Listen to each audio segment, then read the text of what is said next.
Say that.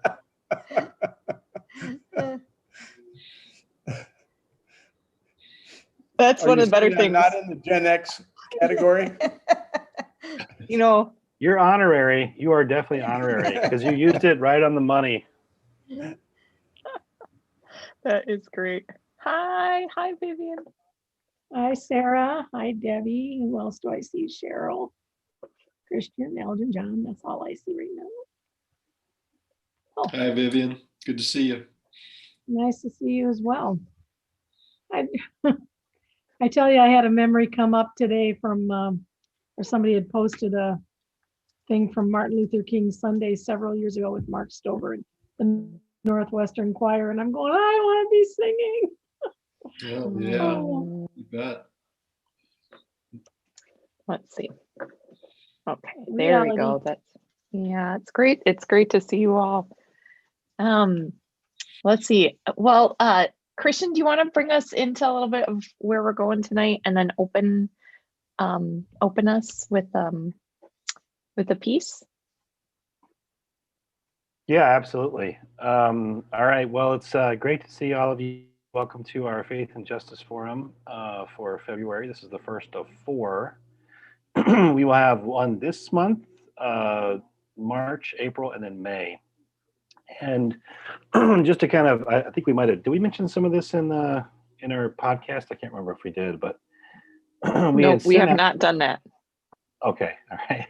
We had sent out at the end of last fall a little survey that was very helpful for giving us a sense about how each of you or those of you who participated or you filled out the survey, just to kind of get a sense from you about things we could do good, things you thought we were doing good, topics, et cetera, that you were interested in.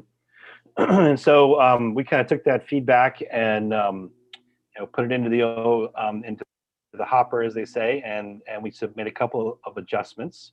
One, of course, one thing that we did that wasn't really an adjustment, but it very much echoes the overwhelming majority of folks that we heard from, is that you wanted to continue the conversation around racial justice, attempting to understand the nature of race, racism, racial capitalism, segregation, all these different things that we've been talking about, certainly since the events in the summer, which I think is sort of the spirit of this is, from my perspective, and I think I can speak for Sarah here, she can correct me if I'm wrong, but it's the idea, of course, that we want to engage, we want to do something, of course, when things like the uprising or George Floyd's death happens, but oftentimes we don't understand enough to know what we should do and how to engage and enter into those spaces without doing harm.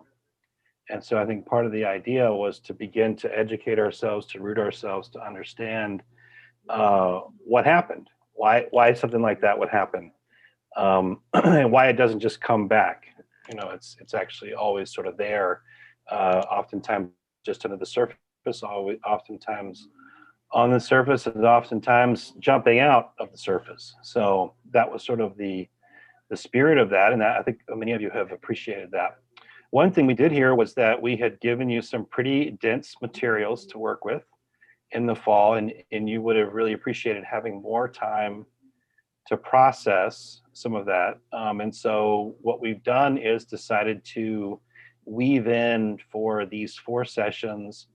2 of the 4 will be focused on films, just given that we all kind of learn differently, and sometimes it's a little easier, to just devote 2 hours to something as opposed to, however many hours it might take us to make it through a book. We also pivoted a little bit in terms of the books that we've chosen to include memoir and literature. So we're not going to be doing as heavy theory as we did in the fall. So we may return, of course, to that later, but we'll see. So tonight really is we asked you if you had time, or we recommended that you check out 42, which was a Hollywood blockbuster with Chadwick Boseman about Jackie Robinson and his story of coming into the major leagues, which effectively I think, began the process of desegregation of Major League Baseball, and was also an important plank in the broader struggle for civil rights. And then also encouraged you, if you had the time, to watch a different film called Jim Crow of the North, which is about an hour. It's a documentary. I'll be talking a little bit about that. Sarah's going to lead the conversation around 42, and I'll kind of talk, and hopefully we can process Jim Crow of the North. That program, I think, is actually quite interesting on a number of different levels, but one of the most important is that it's focused specifically on Minneapolis. So it talks about racial covenants and redlining, and effectively, I think, the racial geography, we might describe, of Minneapolis. And so if you want to understand, some of the frustrations, for instance, say of South Minneapolis, in the neighborhood where George Floyd was murdered, then understanding the history of what created it, this is one angle on that I think is very helpful for getting at some of that. So that's sort of what we're doing. So in some ways, in both of these, then I think in some ways connect together, dealing with questions around segregation and the struggle to overturn that, I suppose, and also the lingering history that we still have with us. Sarah has listed in here. Sarah, do you want to say anything about the other sources or anything here? Yeah, so just maybe 2 comments I'll make before we continue to jump in. The one is that we do have actually copies. I got, I think 15 or 20 copies of the 2 texts that we'll be looking at this spring. The first is I'm Still Here, Black Dignity in a World Made for Whiteness. And we chose that book for a few different reasons. It's by Austin Channing Brown. And Austin Channing Brown is a Christian and a Black woman. And I think, and also, it is more of the tone of it and kind of the way into it is more through her own biography and engaging in that way. And so definitely, like, she's doing work around race and racism and justice, and doing that from the location of being a person of faith, and also just her own personal story. So there are copies of that book that are at church. And then we're planning then in April to actually turn again to film. And then in May to the other book that I also ordered for us is James Baldwin's A Fire Next Time. And I don't know how many of you have read James Baldwin before. I had not encountered James Baldwin until a handful of years ago. He's a really phenomenal thinker and person. He was a Black gay man who really lived in exile in Paris for a lot of his life. Just phenomenal, brilliant. If any of you have read Ta-Nehisi Coates' book, Letters to My Son, it's based off of actually James Baldwin and James Baldwin's work. James Baldwin was raised in a Christian household, and I think part of why this text, we picked this text, is that it's him really, it's 2 pieces in it. The first one's super short. It's a letter to his nephew. But then the second piece is really about Christianity and America and racism. And it's just a really powerful wrestling that he does in that text. And tied to that, if you've seen, there's the piece that's what we're looking at, I think in April, is one of the recommendations we'll have is to potentially watch I Am Not Your Negro.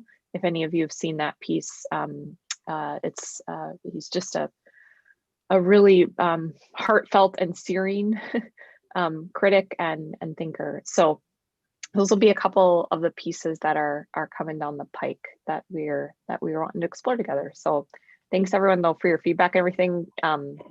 In terms of just, we don't want to pummel you things, but to open up space for us all to just move into deeper dialogue. And so as we do that, Christian, will you actually, would you lead us and tell us a little bit about the piece you wanted to open us with? Yeah, so I'm going to read a short prayer. Let me just find this here.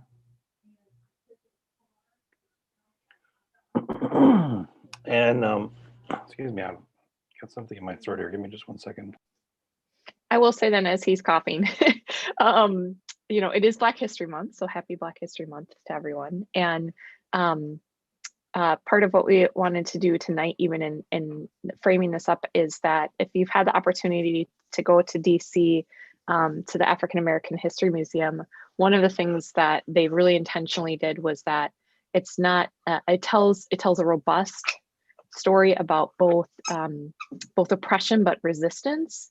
And so that those things are always, they go together, that it's not, it's a story of people who both subjugated, but also like continue to overcome and resist and to show up. And so wanted to share from a couple of different, these poems or prayers that we'll both share at the beginning and end, both come from some Black thinkers and people of faith that we wanted to share. And then the two pieces today that we also, with the films, I think both detail both the stories of both oppression, but also of resistance and fortitude in the face of that. So go ahead, Christian.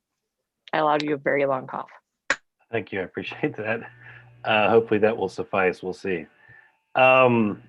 Yeah, so my piece is from Mary McLeod Bethune, and she was an activist, a kind of a social activist, an educator, and a newspaper columnist. Mid 20th century, so 1930s and 40s actually, which is interestingly enough, in light of the documentary we're going to be watching, about the time that Minneapolis and Edina actually undergoes significant deintegration. And so she wrote this beautiful prayer, and apparently she, person of faith, who was felt particularly empowered by prayer. But this prayer actually has a name to it. It's called Symphony of Life.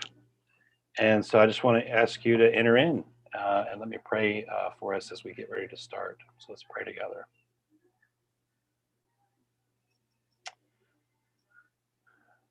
Father, we call you Father because we love you. We are glad to be called your children and to dedicate our lives to the service that extends through willing hearts and hands to the betterment of all humankind. We send a cry of thanksgiving for people of all races, creeds, classes, and colors the world over, and pray that through the instrumentality of our lives, the spirit of peace, joy, fellowship, and brother and sisterhood shall encircle the world.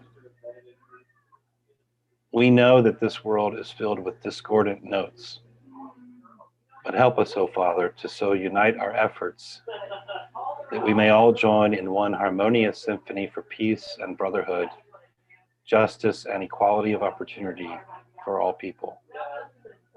The task performed today, with forgiveness for all our errors, we dedicate, dear Lord, to you. So grant us the strength and the courage, the faith and the humility sufficient for the tasks you've assigned to us. In your name we pray. Amen.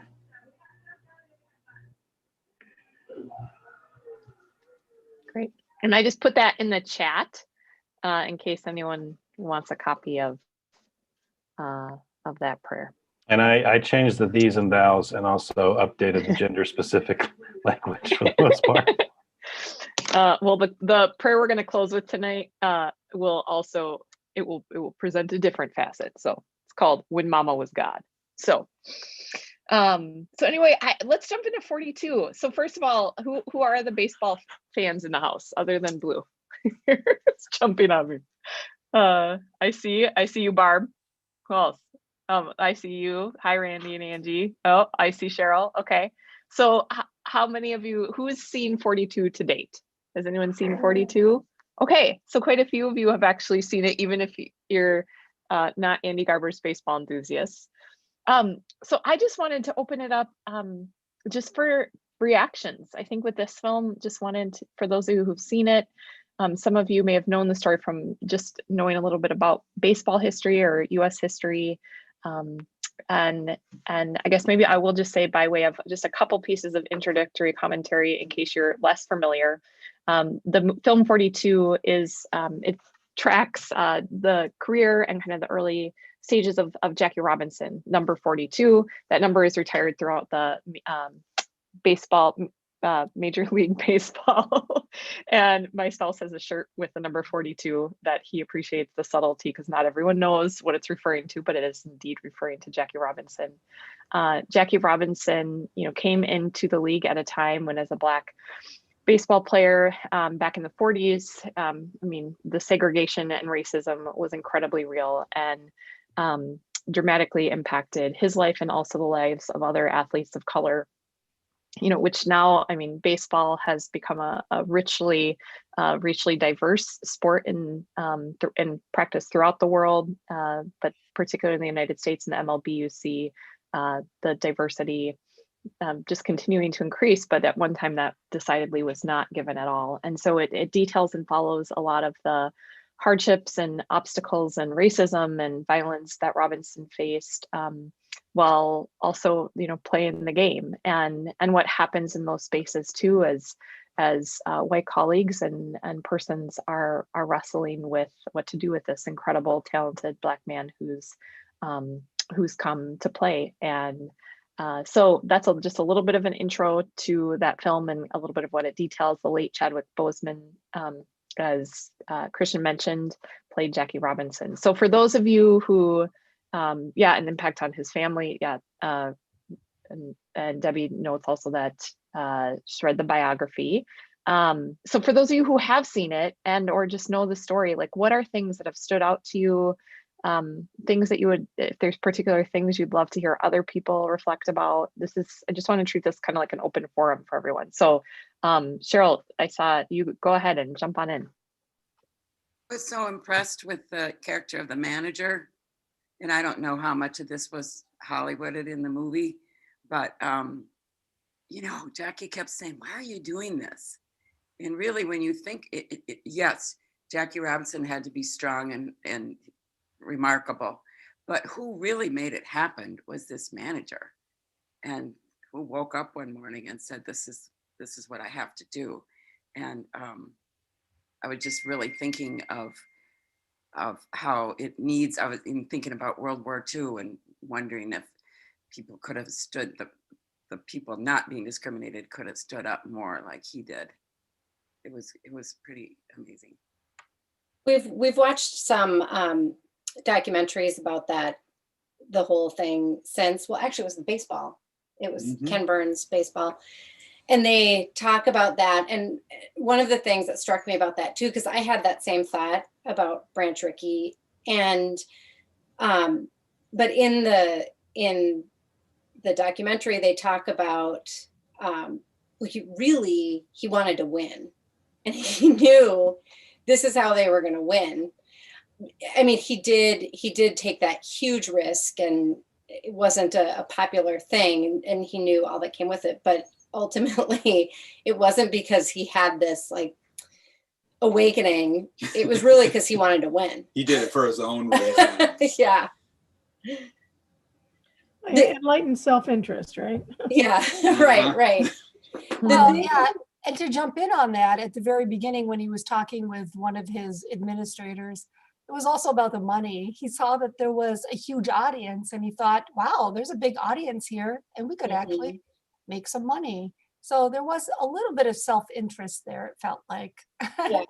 So I was going to say one thing that did stick out to me though was when they talked to Jackie about how he couldn't respond, like how he couldn't, he needed to just take it, and it was going to be bad and he was just going to have to take it, and that was just the expectation.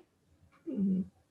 And I think that, I mean, that's, I can't even imagine being put into that position.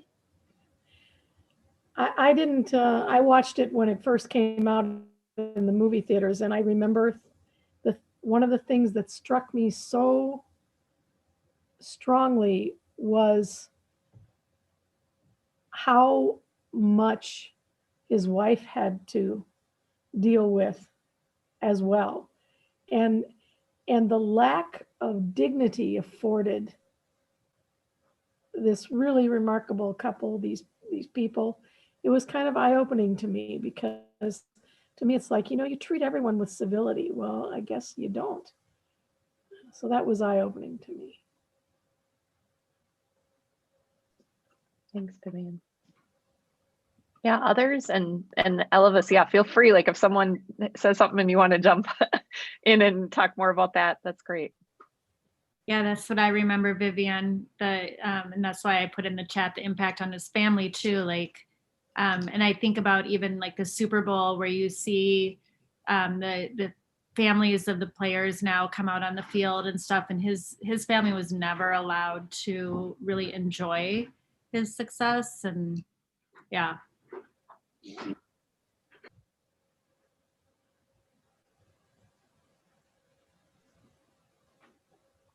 Christian.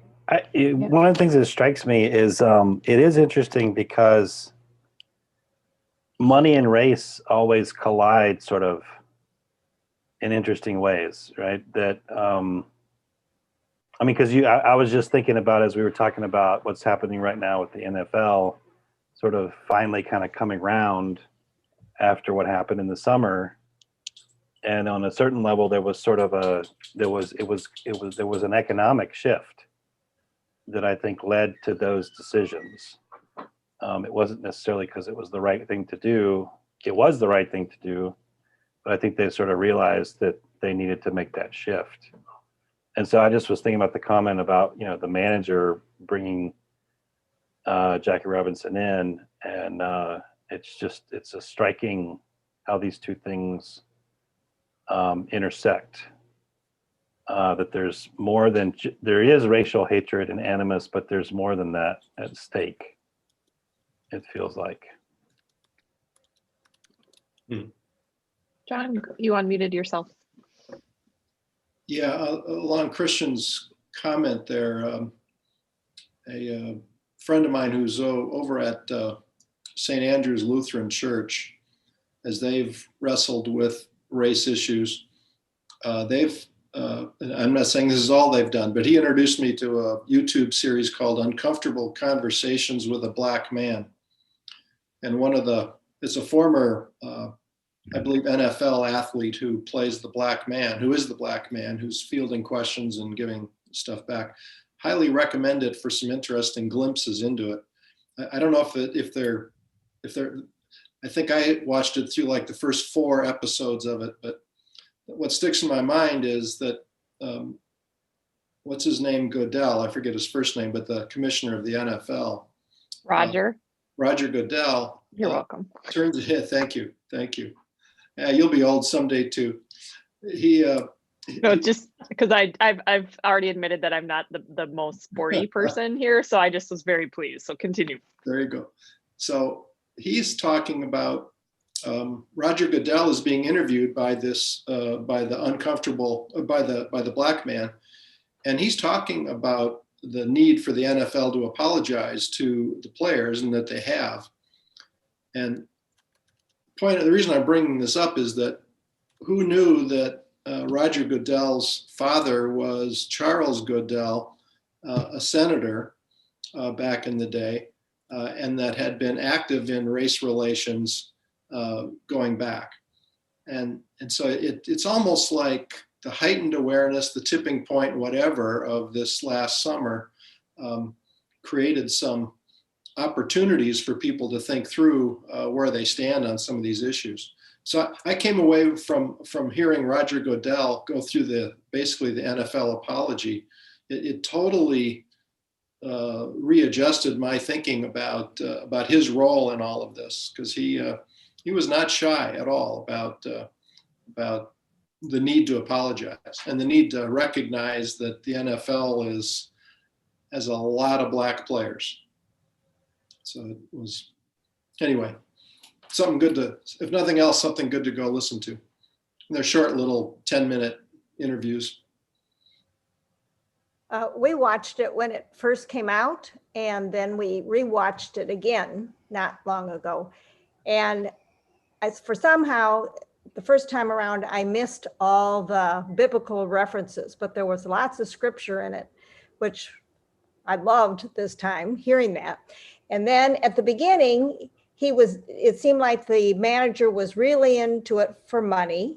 I mean, it was a money-making thing. But at the end, he's asked again, why did you do this? And he says, because there was a time when I didn't do it and I have a chance to make it right, or I have a chance to do it again. Anyway, that left me with this hopeful feeling that we can change and we can do better than we've done. And so anyway. I appreciate that. And I think one of the things, with the conversation about the manager and things is it made me think about that. The verse where it says, like, you intended this for evil, but God turned it for good, or you just intended it for banal sort of money-making reasons, and what God can do with that. Cause like, I've often said that my first boss in like my first real job out of college, it was incredibly important. His name is Joseph, and he hired me at 22 to work in the admissions office at Bethel Seminary. And at a point, not only because of my age, but coming from a community in which, like, I had been the youth associate at a church, and they hired a guy who had less experience than me to be the youth minister, and told me that they would never consider anyone my age, but he was the same age. And it was like, so to have this guy who, because he was like, well, you're talented, why wouldn't I hire you? It's what opened up like the possibility for my future. And so I will always be incredibly grateful, because he's the first guy who really took a chance on me as a young female leader. And like, it wasn't like he was like, oh, yay, feminism. It was just like, Sarah's good and I want her on my team. But in that community, like, there's no way any of his other peers would have hired me. That wouldn't have happened at that time in that context. And so, so I think that struck me too, of how like that moment really resonated with me with my own story, that some people like will say, oh, you need to be a voice for the voiceless. And I'm like, no, I have a voice. Like Jackie had a voice, he had talent. Like, it's about how do you create pathways if you know that there's oppression or resistance or non-welcoming, to like open the door, create the pathway. And, his manager, whatever reason, ended up becoming important that way. I just want to ditto what Sally said, because that's how I felt too. At the very end, when Branch Rickey when Jackie kept asking him, why are you doing this? Why are you doing this? And it was so refreshing to hear at the end that, yes, he was doing what he felt was right, because he didn't do what was right earlier. So I liked the way it kind of wrapped all of that up at the very end. And Sally, when somebody was talking about the scripture that was in there, that wasn't really in the movie as much as it was in the analysis of the movie. They equated so much of Jackie Robinson being like Christ and putting up with all of the having to stand strong, so to speak. So anyway, that's all. But actually, in the movie, there was a lot of scripture used. I mean, that's what I caught the second time that I never caught the first time somehow. I mean, I was shocked. Oh, I didn't get that. I know. I mean, I missed it totally the first time. And the second time I was like, oh my gosh. But did he say that? Did Rickey really talk about that? But there were just different times he used, like he told Jackie, when you have to be this way, he was talking to him like, you have to be like Jesus. You have to be able, you just have to take it. You can't respond. I mean, I don't know. I don't remember exactly the scriptures or how he said it, but he would use it. He would use a piece of scripture or an example of Jesus to say, this is how you have to be this way. I just didn't catch that the first time around. Didn't he say at the beginning, he's a Methodist and so am I? Or was that another movie? No, I think he's a Congregationalist. Oh, no, but isn't didn't he say, am I for going in another context? Isn't that one of his reasons? Didn't he say, I mean, it was way to justify having him. I think that's right. Yeah, I get, Yeah, and that struck me. So I'm tying that, Sally, to, I don't remember the biblical verses, but I do have that recollection that Yeah. the manager liked it that they were both Methodists. Okay. I don't know enough about the actual historical like relationship, but the one thing that does strike me, I think is really fascinating, is in the slave narratives, which really are sort of the earliest, aside from the spirituals, the earliest sort of kind of Black liberation or Black theology documents. They are always depicting the people who are having to suffer as the Christ figure. And so I wonder if that was a sort of gloss, that this was a similar kind of thing, or if they really were talking that way. But it's such an interesting thing to hear. I don't know if I picked up on that as much when I was watching it either.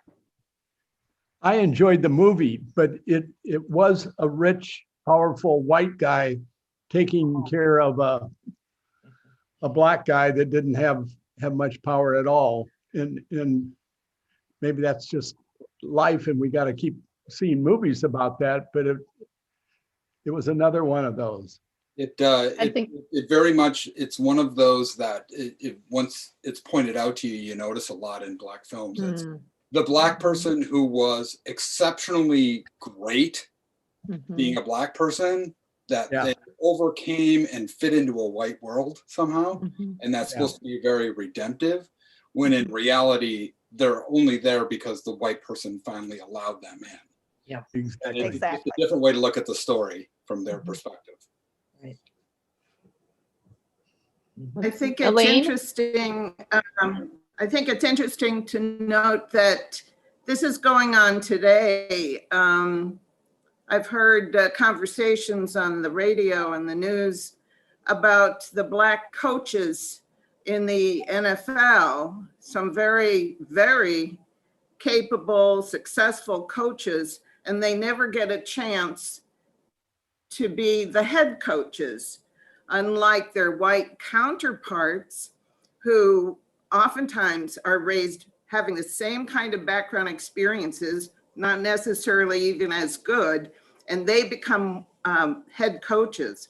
And people have been complaining that it's a matter of the owners, the white owners, not willing to do what's right, not only right morally, but right for economic reasons. Put the best people in those places. So it's going on today. You know, another thing that parallels that is there is controversy about college athletes, and so many are African Americans, and they are definitely being, I'm not here visually, so you don't see my hands going with all this, but how they're, you know, I don't like to use the word used, but they make money for the colleges because things like football and basketball and are big money makers for the colleges and help fund other things. And so there's a talk about they should be getting paid a salary or some kind of something to justify all the revenue they're bringing in. And it still seems in athletics, especially, there's still so much. Again, I'm not thinking of a better term, using the gifted African-American athlete to this very day. Thank you. And people are making money, and yet some, you know, it isn't universal, but I think it's still an issue. Yeah, thanks Elaine, and thanks Betty. Michelle, do you want to jump in? Yeah, I was just it's kind of like what Randy was saying. You know, growing up in the 70s and 80s, it was normal to see Black athletes in football and basketball. And so, you know, for me watching 42, that seems like so long ago, like you can almost separate yourself from that reality, like, oh, that's how it used to be, but we don't do that anymore. But I also know that I was conditioned to believe that kind of in the exceptional Black person, and that you needed to actually be super exceptional in order to be able to achieve. And so then it creates the whataboutism, so that when you say, well, there's all these problems in the city, or there's these problems at the schools or whatever, and you're like, yeah, but what about, Bill Cosby, or what about, whoever? And so I've been unlearning that, thinking that we've made all that progress that anyone can achieve as long as they're exceptional. Like, I don't have to be exceptional in order to make sure that the police aren't going to stop me for, so it's just a lot of unlearning, I think, too. I really appreciate, thanks for naming that, Michelle. And I think one of the things that I really appreciate about that is just the reminder that it sometimes can be like, oh, like in that story, that bad time, that long, those people.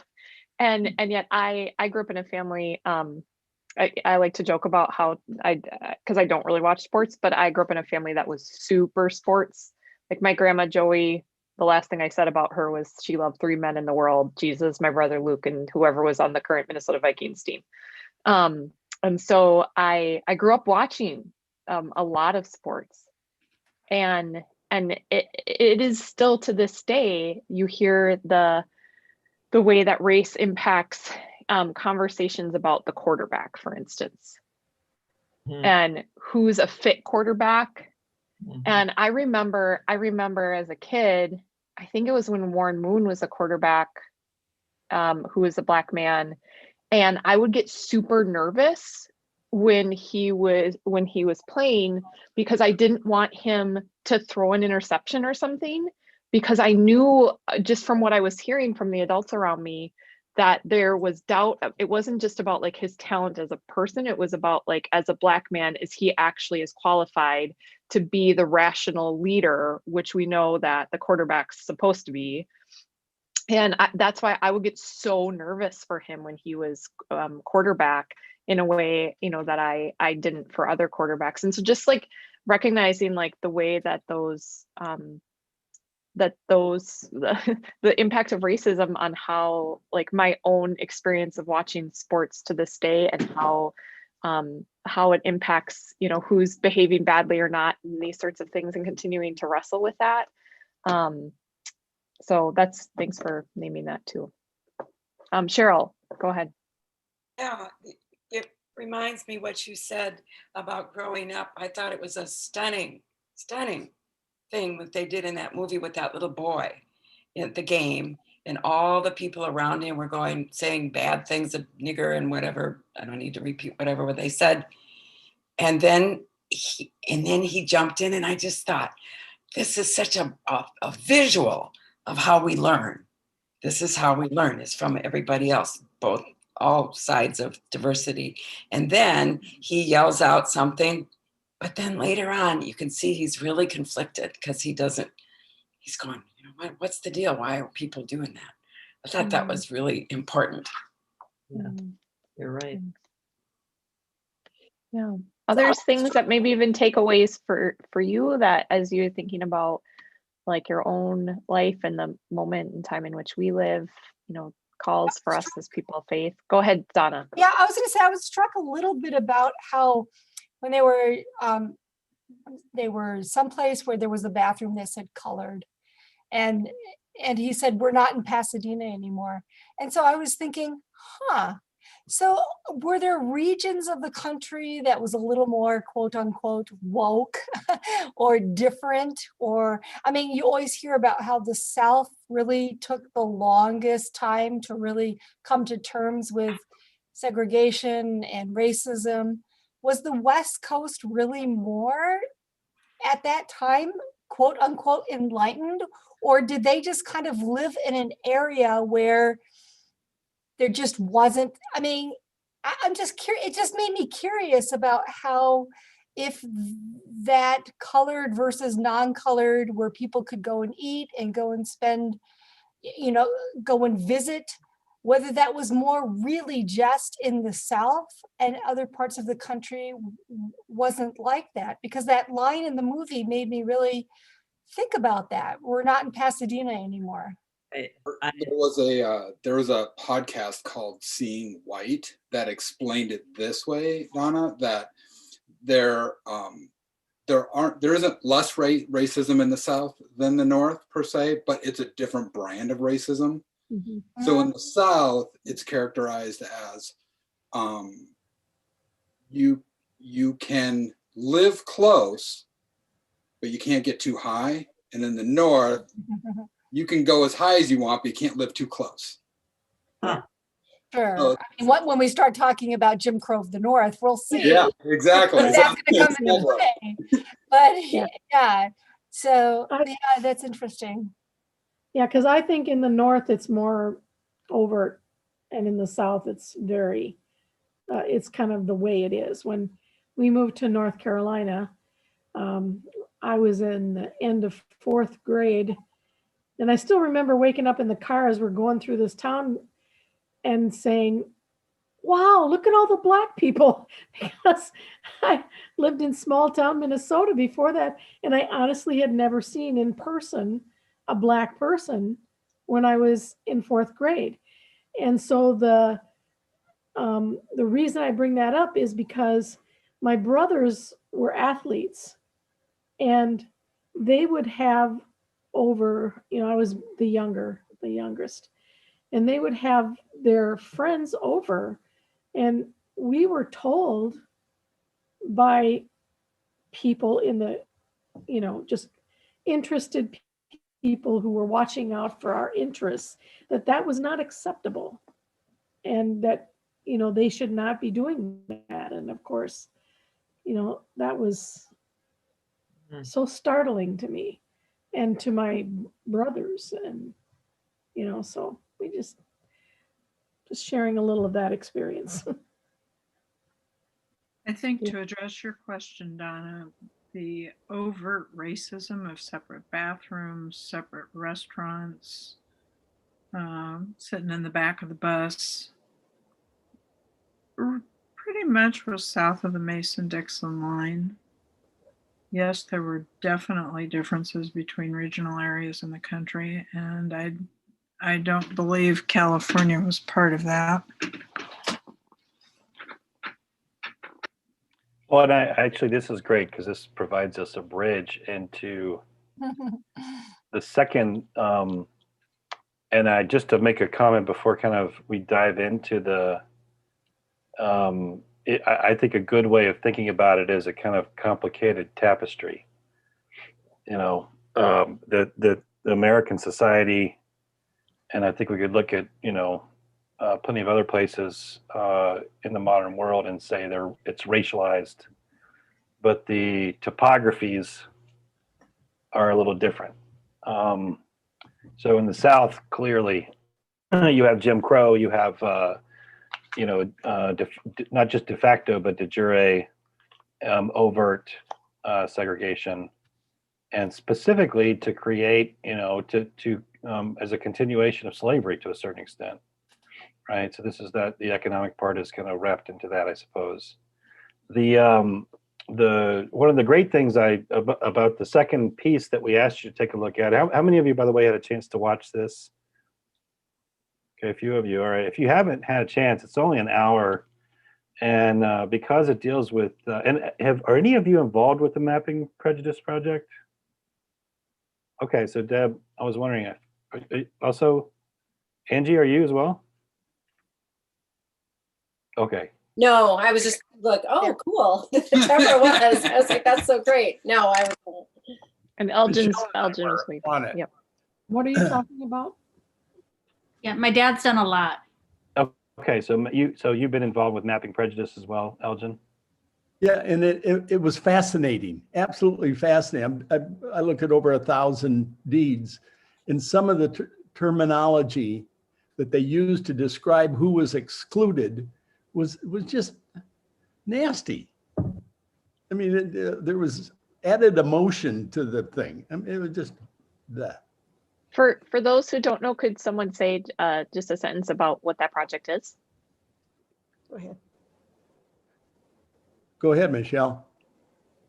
I'm sorry, I can't get my video to work, but for some reason. This is Karen. I don't recall the professors or where the institutions they were from, but their concept was to try to really map the houses that were redlined in the Twin Cities area. And you have to individually go back to the leases, the mortgage, the titles. And there's a way to do it. You actually can do it if you look up your own title and find that there is some segregation. You can actually get it off of your title. Somebody in our neighborhood sent out a link, and I don't remember where it is, but anyway, that's basically what this project is. Yeah, so that's that's great. I figured there might be a couple folks here who are already familiar with it or had even participated, because we've known several people, like Julie knows several people at Minnehaha who participated and found out, the deeds of their own homes had at one time had this language. But this is part of the story. I'll get into it in just a second. But Deb, did you want to make one comment before I?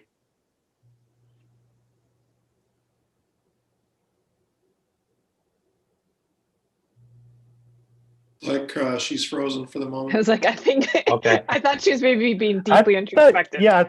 Oh, there she is. Hey, Deb, did you want to make a comment? I froze, I'm sorry. Well, the purpose of the project is to when I raised my hand, I had this together, to map out the patterns of systemic racism. I mean, there are still many of us that don't know where it lies, that don't know what we're not seeing. And this is one way of demonstrating that. It's had huge impact on the way that cities have developed, the economics for Black people, the destruction of their neighborhoods. I mean, it's really something. Yeah, and I just as a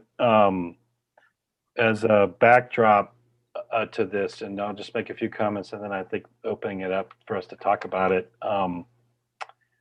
I went and looked up some figures, and I think these figures are 2015 or more recent. But the graduation rates for education disparities, right? 87% of white students graduate from high school, 62% of African American. 47% of white folks living in the Twin Cities area have an associate's degree or higher versus 27% African American. Home ownership, 76% of white families are homeowners versus 41%. Median income, $84,000 a year versus $38,000 a year. Poverty rates, right? 25% versus 5%. And in the Twin Cities, you are 11 times more potentially to be incarcerated if you're Black than if you're white.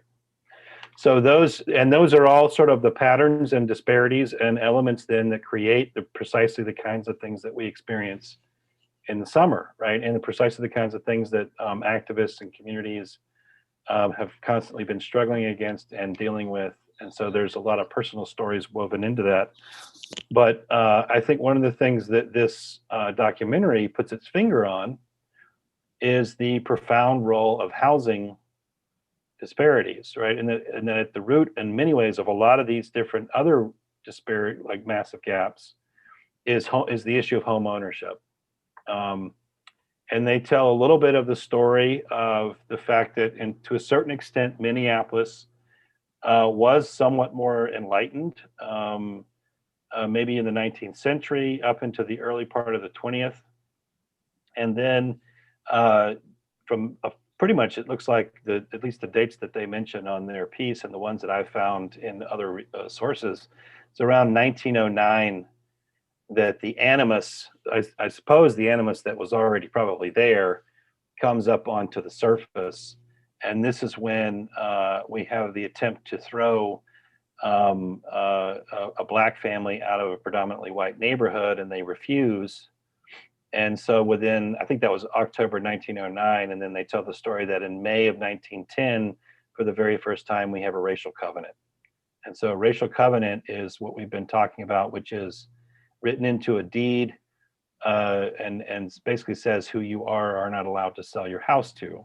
And so the Mapping Prejudice Project has gone in to see, to sort of map this and then to show the concentrations, right, of exclusion, which also then coincidentally become the concentrations where we see all these other disparities, right, that are ultimately connected: disinvestment, not great access to healthcare, not great access, and we can kind of bring in other things, more modern things we might call food deserts. Why is 35W located where it's located, et cetera, et cetera.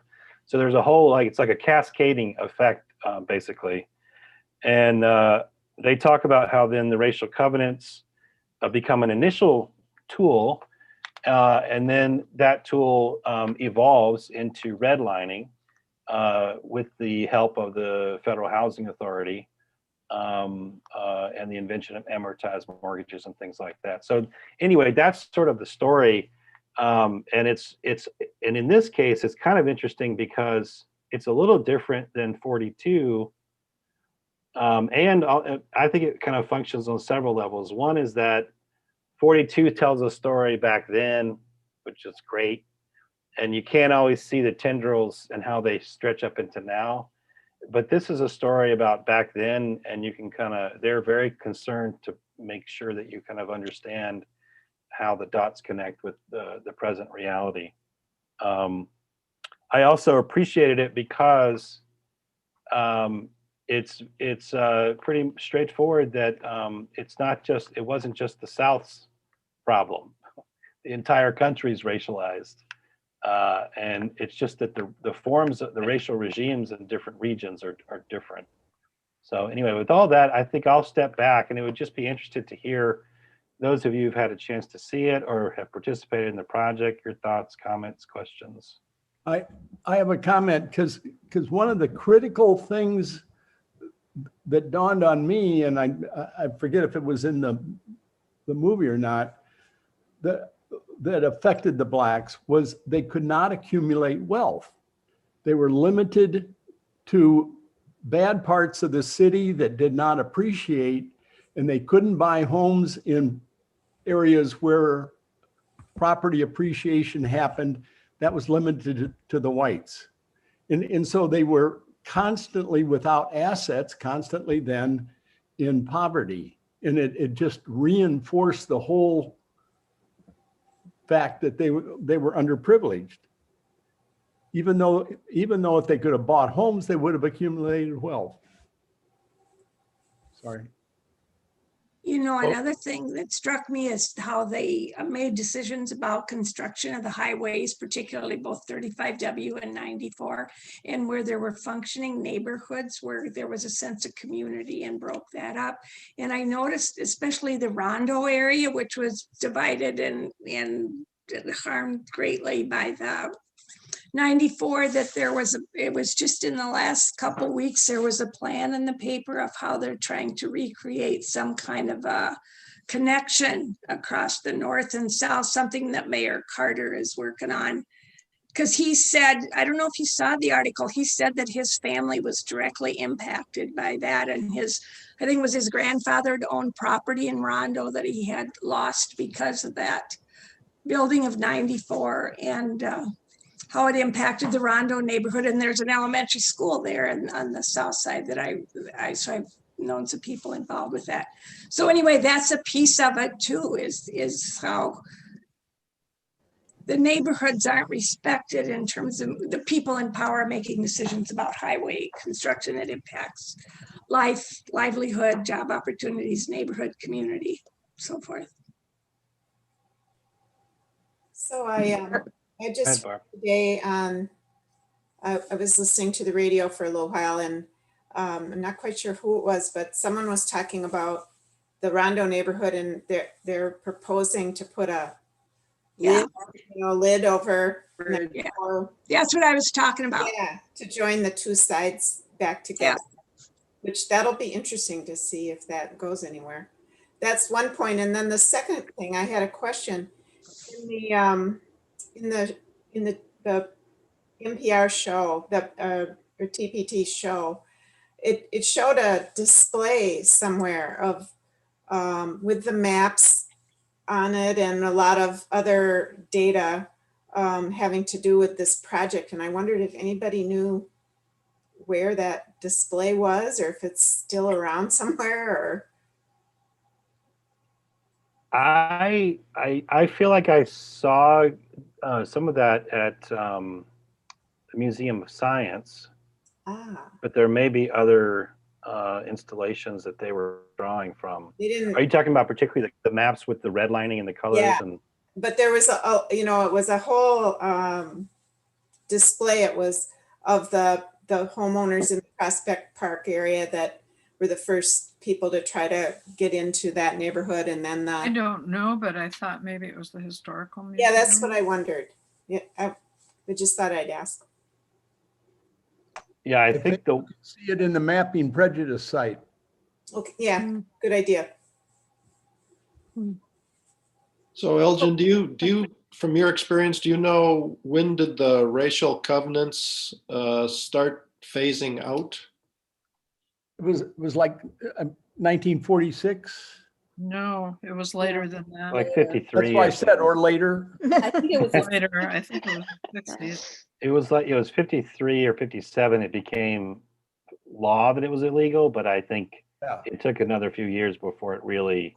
They used other languages. Well, and into, I mean, really recent history, realtors will, would not show homes to people, or they'd say, oh, that home isn't available, or, so someone, even people who are Jewish were having hard times being able to buy homes in areas that they wanted to because the realtors wouldn't actually even show them the home. So there wasn't a covenant, but there was an kind of written code.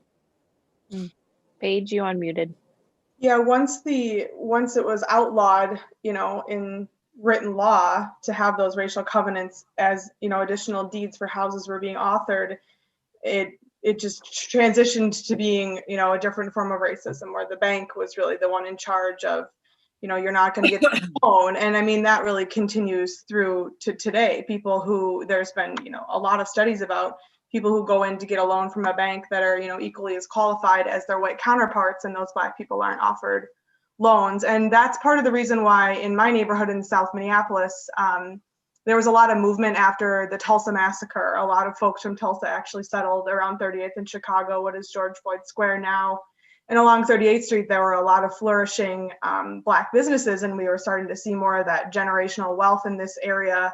There was an architect and a builder who built homes along 4th Avenue between 38th and 42nd Street, so just east of 35W. And they were called the Tilson built homes. And I don't know, I can't recall if redlining gets into this, but Edward Tilson built about 28 homes that there were no restrictions for anyone of any race. And that was the first project of its kind in this area, and it was modeled after other cities.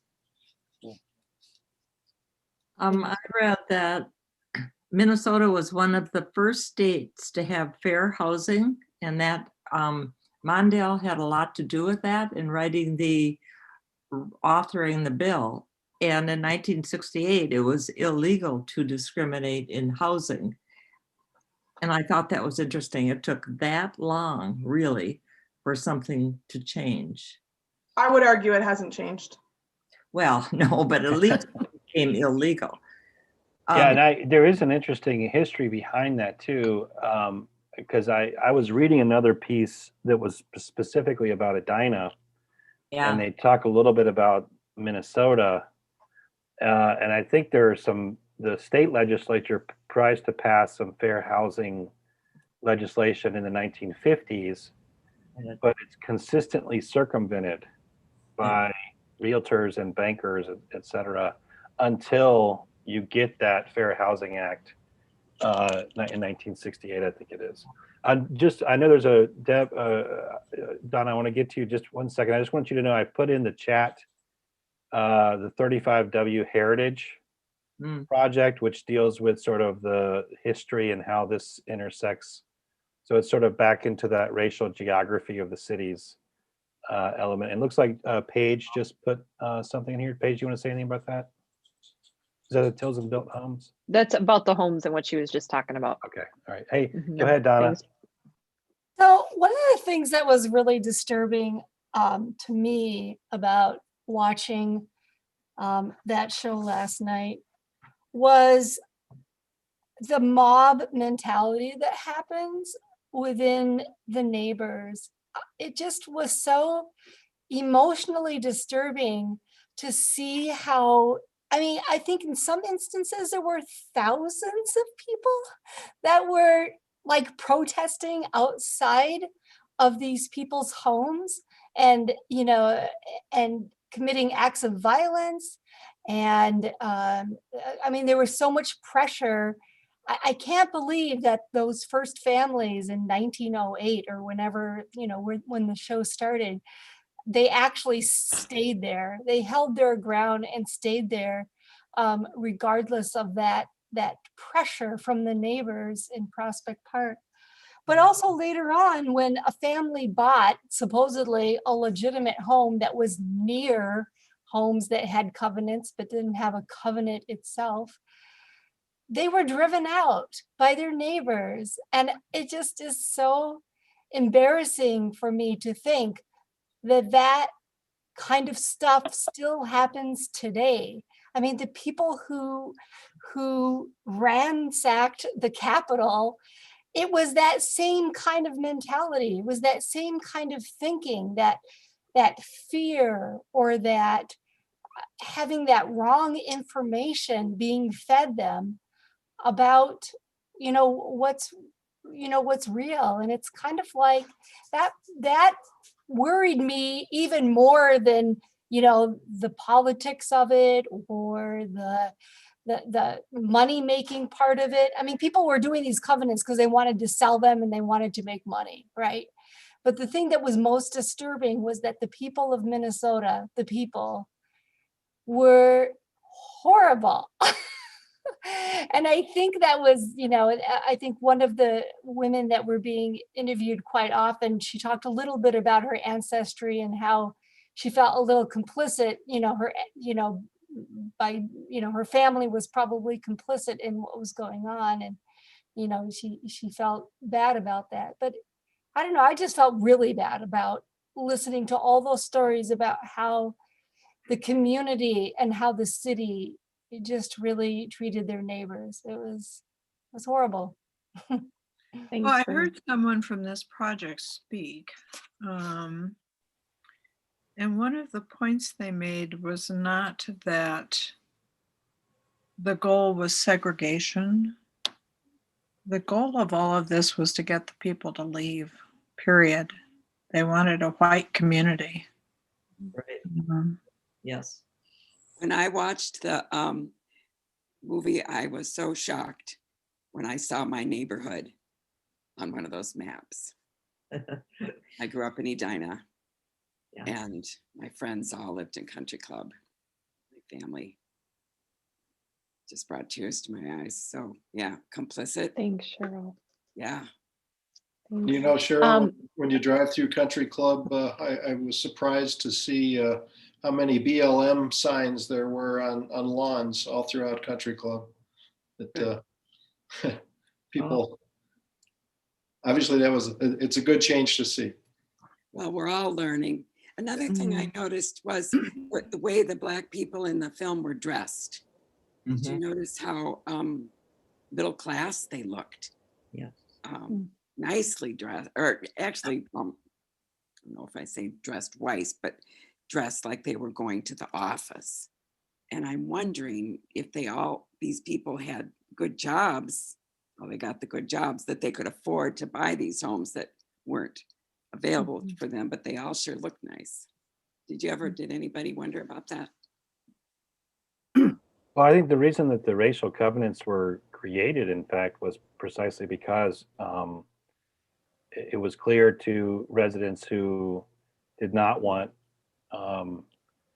any kind of, they wanted a homogenous, and they wanted their cheap labor somewhere else. And I think that needs to be kept in line in connection to this. But the reason that they had to create those covenants was precisely because they knew that the affordability might be a barrier to many, but it wouldn't be a barrier to all. So clearly there were African Americans who could have afforded and certainly tried to buy those homes. I know Karen is waiting for, she wanted to make a comment, is that right? Yeah. Yep, oh, I unmuted you and then you remuted yourself, Karen. Go ahead and unmute yourself. I am, now this is probably 4 or 5 years ago, went to one of the community organizing events where they were talking about the project, and they were trying to recruit people like Elgin did. And I went with Dawn Harrell and my cousin. And what I was overwhelmed with is Dawn and I were like, oh, this is something that we can do. We can impact things. And my niece was, this is history. We need to be doing something active now. And it really struck me is, where is the balance between learning what the history is and spending our time doing that versus trying to move forward? I don't know what the right answer is, and I think both are important, but it really struck me. Thank you for that. Who was, I think someone was getting ready to talk next. It looks like Linda, Elaine. Michelle, yeah. Oh, Whoever's ready. I was just going to say that I bought a home in 1978 on 58th and Oakland, and that was in the Red Line District. And 2 of my good friends lived closer to Diamond Lake. And so they were really the ones who told me and introduced me to redlining way back then. Because I, of course, you know, I had no clue, but the redlining is what's responsible or so influential on everything that's happened since, as far as the housing market and everything else. I was so struck by something that was said in 2018, and it was in this film. Minnesota is one of the worst places to live for Blacks. In 2018, that was said. That's all.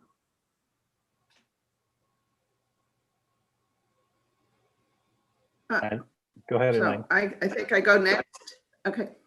Well, we seem to have some of the biggest gaps in the whole country, especially in the area of housing and wealth building and education. So I think I really appreciate Karen's mentioning that. I think we need to look not just at history, but, and as has been said, the tentacles reach into today.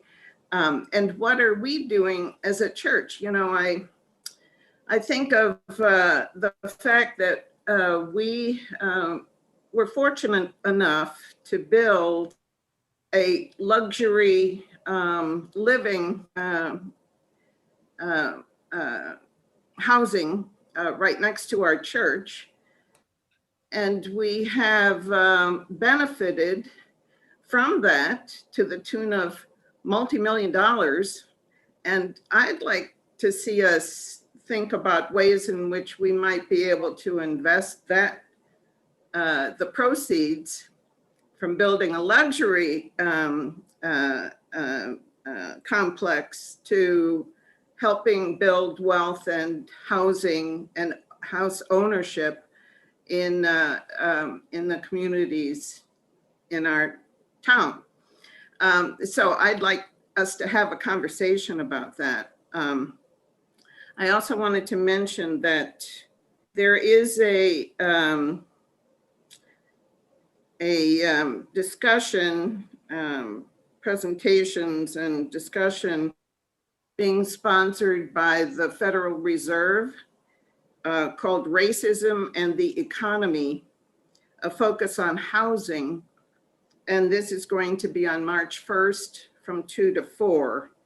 The Federal Reserve has been very much involved in analyzing all of the impacts of this history and its impact on today, and trying to propose ways in which we could address these issues. And so it's going to be a pretty interesting discussion about the economics. And in fact, you know, I think one of the important things to be aware of is it's not just affecting our Black neighbors, but it affects all of us. If they were given the capability to build wealth, it would raise the entire economy for all of us. If they were well educated, it would raise the whole capability and resources of our whole citizenry. So it's not just a matter of doing good, but it's also doing good for all of us.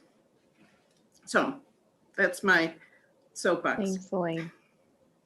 And Elaine, Michelle? if you want to send that information to Sarah or I, we might be able to put that through the CCB email or something, let people know about it. I can forward it, yeah. Great.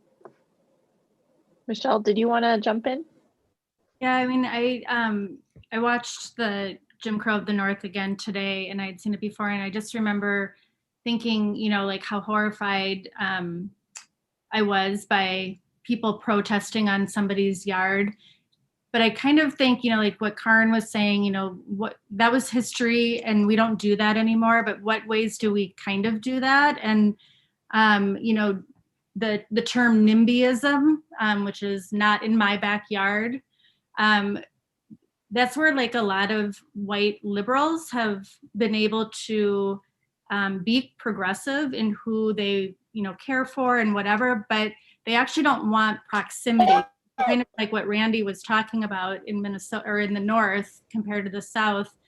And I wonder how, in what ways I still kind of do some of that or participate in some of that, and especially our church sitting where it is. And, you know, what Elaine was saying, it's not even so much as like, I mean, I don't think this is what Elaine was saying, but I think we have a history of putting our dollars and our efforts into the inner city to try to make someone's life better, but not necessarily looking at why is our community so white and how do we help families be able to move into our community and enrich our community that way. So that's just one of the things I was thinking of the history and the future.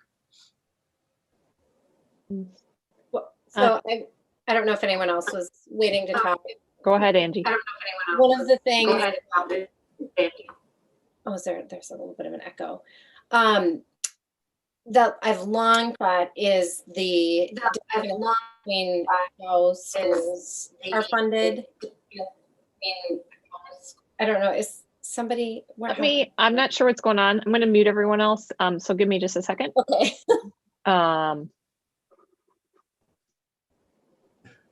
Talk. Okay. Angie, try again. All right. Is there still an echo?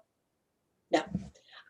But how we fund our schools with our property taxes, and then watching that that movie, just that documentary, just reinforced like, oh, this is how the system is working just like it's supposed to, where the school, you know, you get these pockets of wealth and the pockets of poverty, and that's how we're going to educate our kids. I think the whole process is completely backwards.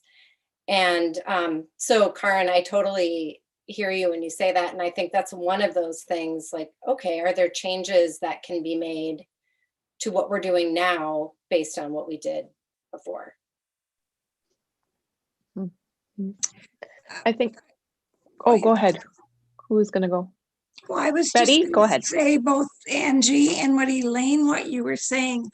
I hear you, and Karen too, that what can our church do to take action? And it seems like at least those of us who have been engaged in this have really gone deep in getting the history and the understanding in all these subjects we've had related to faith and justice.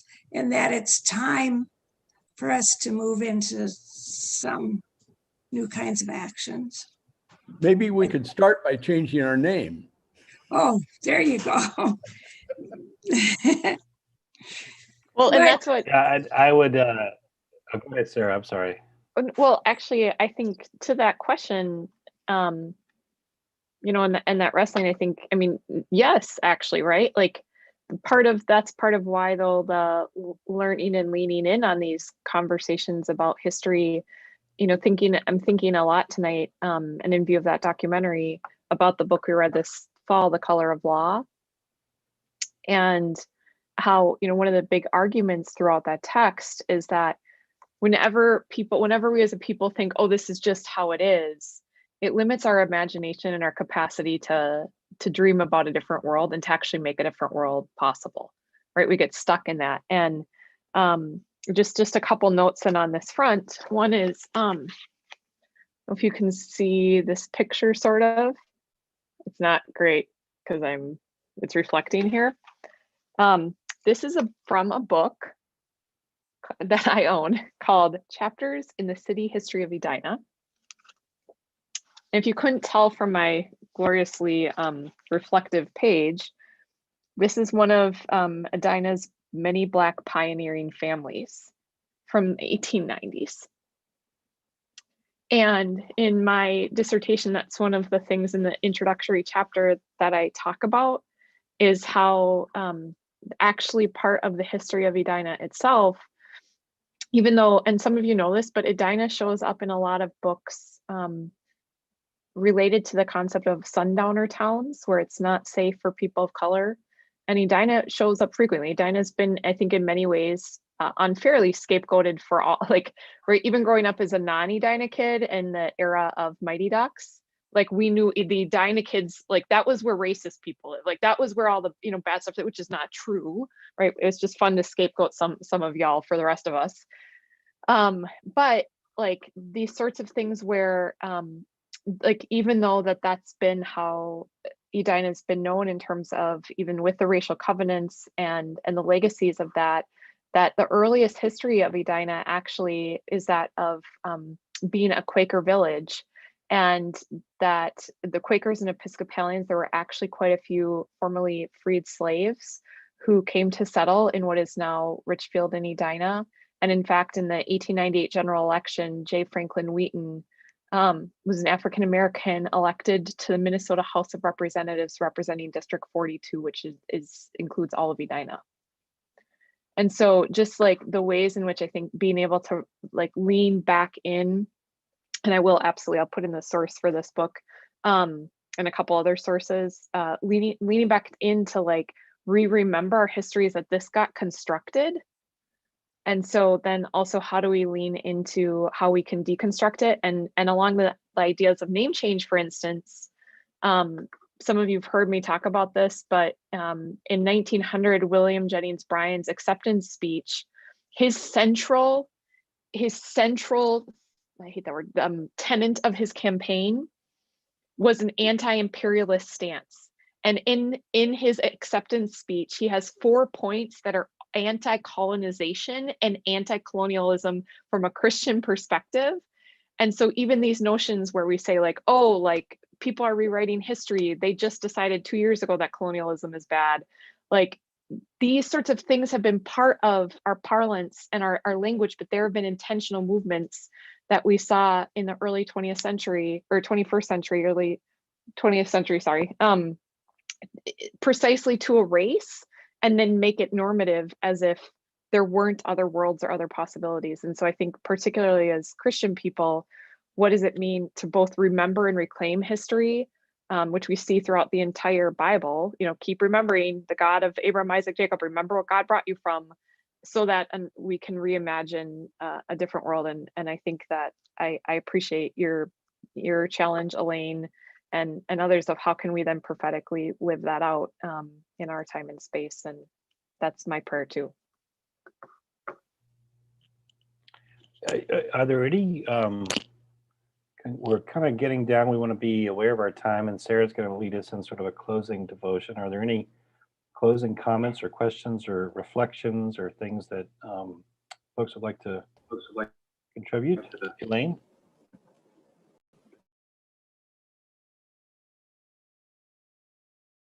Elaine, you'll have to unmute yourself. There you go.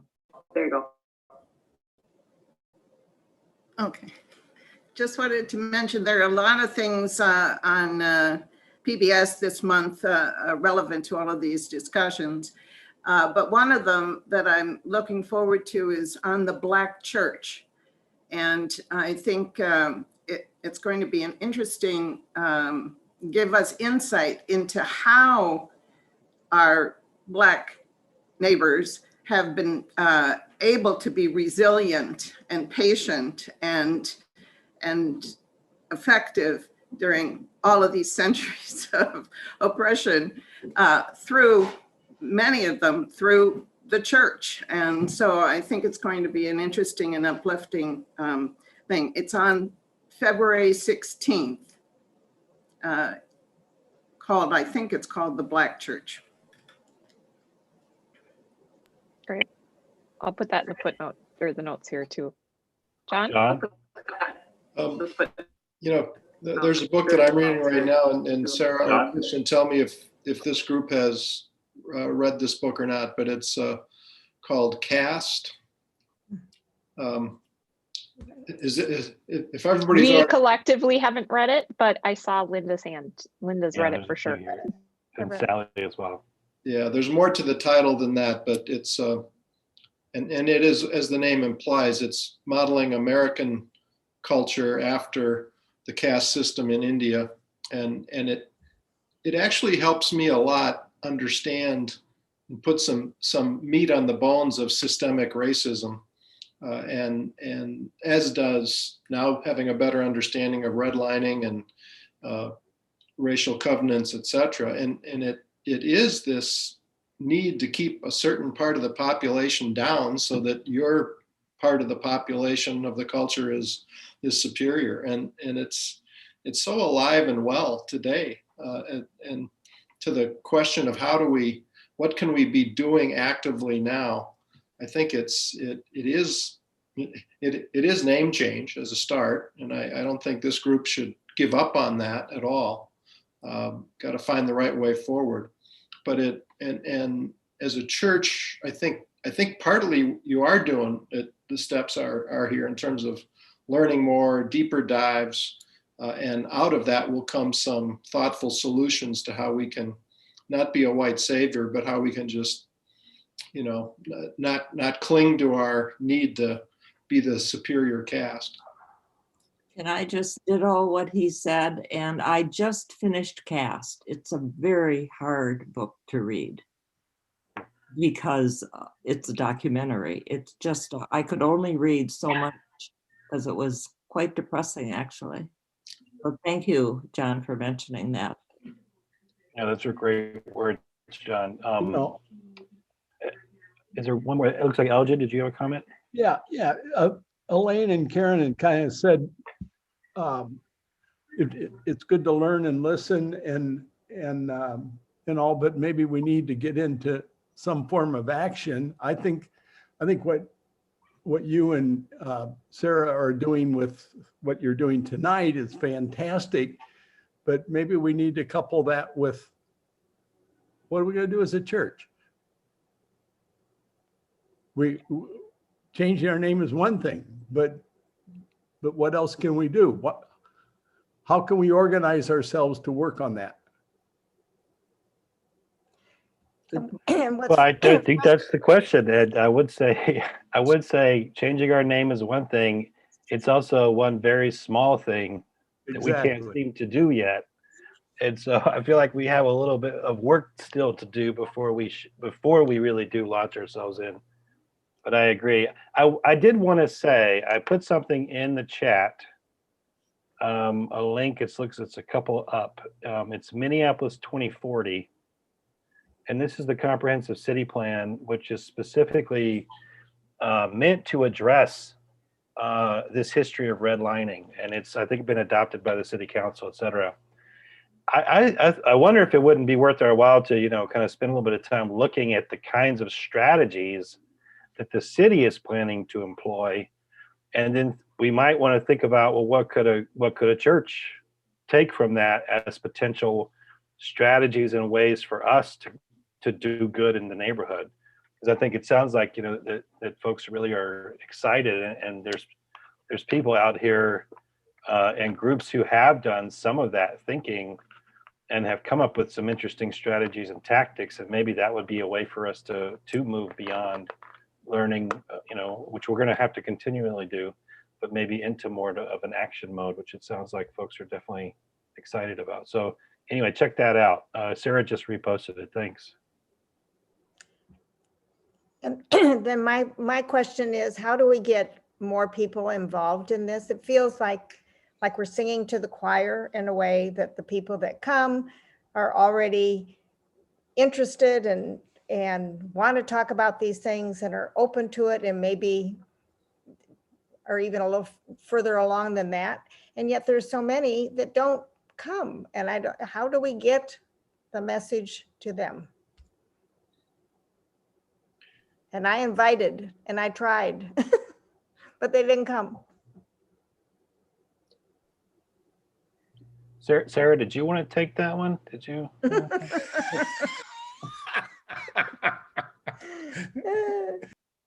I appreciate that. So I mean, I will say it is really good to be with you all, because I think there also is something about being able to come together and to wrestle, and then and know that we're all part of the same faith community wrestling with these things, and then how to, you know, knowing we're not alone, but then continuing to lean in together.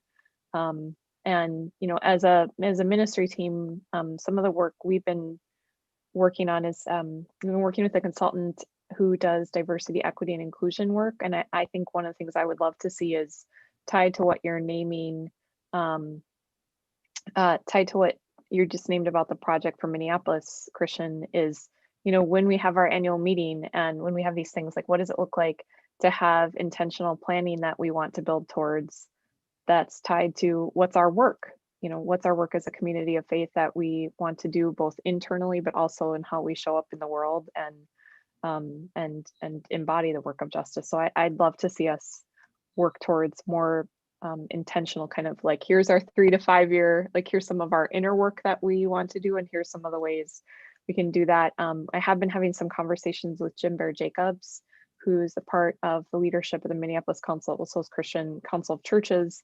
Like, there's some folks we've been talking to say, how can we be intentional about what might be some of our work? And I think you're right. Like, I think, you know, we keep doing the work, even as at this moment, the name change didn't pass, but continue to do the work, to do our own inner soul work, and how we're showing up in the world and offering opportunities and things. So thank you all for being here tonight. I know we hit 8 o'clock. I wanted to close us with a piece that has been one of my favorite pieces for a number of years. And it's kind of a poem prayer benediction. And it's entitled When Mama Was God. And thinking about the power of Black women who have also deeply shaped my own life, and my own inner work and healing and faith and all sorts of things. So I would commend this piece to you entitled When Mama Was God, from Sister Aureadora. When Mama was God, she made miracles happen in the middle of a Houston ghetto, the center of my universe, indeed. She walked on water in 3-inch heels, matching bag with us 5 kids in her footsteps. She taught us to fear not lightning, thunderstorms, hard work, new things, good success. When Mama was God, she created not 1, but 2 fancy Easter dresses and sewed lace on my socks to match. She hollered at me from the porch, compelling me to come out from all of my favorite hiding places. She held me close with strong hands, so close that I would inhale warm, fleshy bosom heat for air. When Mama was God, she laid hands on us so the cops wouldn't and trifling men couldn't. Healing bad attitudes and broken hearts, she stood her ground with white folk who were pure evil of the 60s, the 80s, the new millennium. She made a dollar holla. She made occasions of more month than money. without robbing anyone of anything. When Mama was God, she blessed 2 fish and 5 loaves. Or was that government cheese and canned mystery meat? She kept an open door policy, always meant that somebody would be sleeping on the living room floor. She prayed for us and others. We eavesdropped, listening for our name to be called, knowing that no weapon formed against us would prosper. When Mama was God, girl, you look like your mama, somebody said one day when I was feeling God all over me. Amen. Well, thanks for being here, y'all. Feel free if you want to pop by. The church office is open for sure business hours and like 8 to noon on Saturdays and stuff Sundays, just if you want to pop by, mask up. And I think there's envelopes if you want to pick up a book that way. Otherwise, we'll send out a follow-up with some of the links and things from this, but then also just a reminder about our gathering then will be the first, second Tuesday of next month. We'll be gathering again around I'm Still Here, Black Dignity in a World Made for Whiteness by Asha Channing Brown. And then not this Friday's podcast, but the 4th Friday's podcast will deal with that book as a kind of way of introduction. We'll have more conversation then together. And then otherwise, let's continue the work. And thanks so much to all of you for being here. And it's great to see you. Thanks for